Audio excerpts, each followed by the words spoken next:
Защо пак ми говори ти? Аз не отговарям. Карам бавно през града, неона свети в сино. Студено е отвътре, а отвън съм като кино. Всички искат нещо, слава, пари, лице. Аз искам само мир, но не го намирам в мен. Телефонът свети, но не вдигам пак. Твърде много шум, а в главата ми е мрак.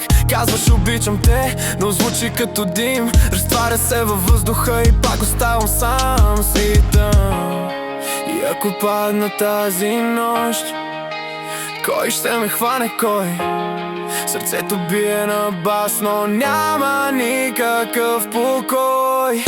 В очите ти неони тишина, гледаш ме, но сякаш съм мъгла.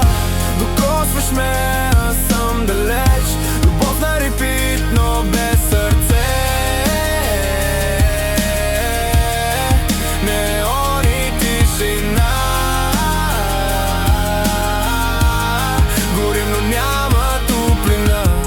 чашата е пълна, но празен е света. Усмивките са филтър, болката реалността. Снимки в Инстаграм, живот като реклама, а зад кулисите с мама с една и съща рана.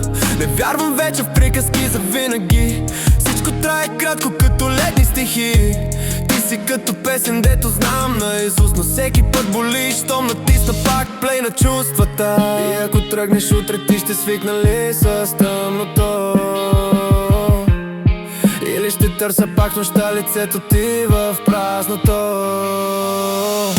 В очите ти неони тишина, гледаш ме, но сякаш съм мъгла.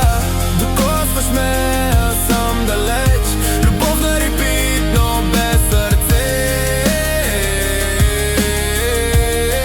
Неони тишина, горим, но няма топлина.